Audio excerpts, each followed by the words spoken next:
Hello दोस्तों, आज हम लेकर आ चुके हैं क्लास 10th का हिंदी का 2025 का वायरल मॉडल पेपर, जो कि आपके 2025 बोर्ड एग्जाम में आने वाला है। तो ये बहुत ही इंपॉर्टेंट मॉडल पेपर होने वाला है।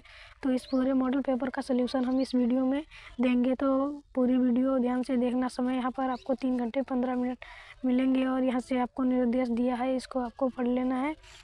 या खंड आ और खंड बाद 2 खंडों में विभाजित है। चलिए हम खंड आ पे पहले चलते हैं। वो विकल्पीय प्रश्न। पहला क्वेश्चन है कि निम्न में से शुक्ल युग के लेखक, तो शुक्ल युग के लेखक मुंशी प्रेमचंद जी हैं। चलिए अगले क्वेश्चन की ओर चलते हैं। अगला क्वेश्चन है कि कफन व पूस की रात कहानी के लेखक, तो इसके मुंशी प्रेमचंद जी हैं। सिंदूर की होली के नाटककार हैं लक्ष्मी नारायण मिश्र जी हैं। तो चलिए अगला देखते हैं। रूस में 25 मास यात्रा वृत्त के लेखक, तो इसके लेखक हैं राहुल सक्रियंतान हैं। बाजे पायलिया के घुंघरू के लेखक कौन है, तो इसके कन्हैयालाल मिश्र प्रभाकर इसके लेखक हैं। रीतकाल को अलंकृत काल किस विद्वान ने कहा, तो इसको मिश्र बंधुओं ने कहा था, आपको याद रखना है। निम्नलिखित में से कौन सी कृति रीतकालीन कवि देव की नहीं है, तो यहाँ पर कवि प्रिया नहीं है।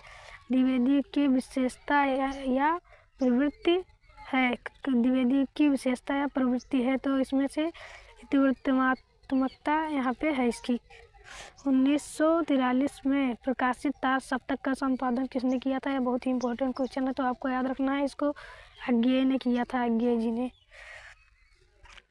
अगला क्वेश्चन है कि राम की शक्ति पूजा व कुकुरमुत्ता किसकी रचना है, तो यह सूर्यकांत त्रिपाठी निराला की रचना है।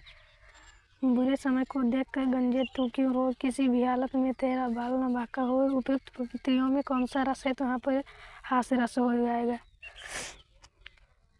उस काल मारे क्रोध के तन कांपने, उसका लगा मानो हवा के वेग से सोता हुआ सागर जाओ का उपयुक्त रेखांकित पंक्ति में कौन सा अलंकार है, तो यहाँ पर हो जाएगा उत्प्रेक्षा अलंकार, क्योंकि यहाँ पर मनु मानो है ना।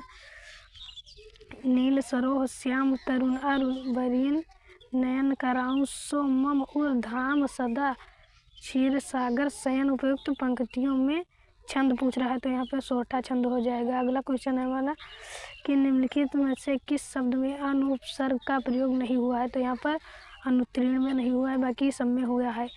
नीलकंठ त्रिनेत्र चतुर्भुज समस्त पद में प्रयुक्त समास है, तो यहाँ पर बहुब्रीहि समास हो जाएगा। चलिए अगला क्वेश्चन देखते हैं। बादल का पर्यायवाची शब्द नहीं है, तो यहाँ पर जलद पंकल है या कमल का पर्यायवाची है। चलिए अगला क्वेश्चन देखें कि तुम यानी तुम का शब्द का तृतीय एकवचन रूप क्या हो जाएगा, तो यहाँ पर त्वया हो जाएगा इसका राइट आंसर। आंधी आई और हम घर भागने लगे रचना के आधार पर इस वाक्य का प्रकार नहीं है, तो यह संयुक्त वाक्य है। महात्मा बुद्ध ने विश्व को शांति का संदेश दिया, इस वाक्य का वाच्य बताइए, तो इसमें है कर्मवाच्य है इसमें।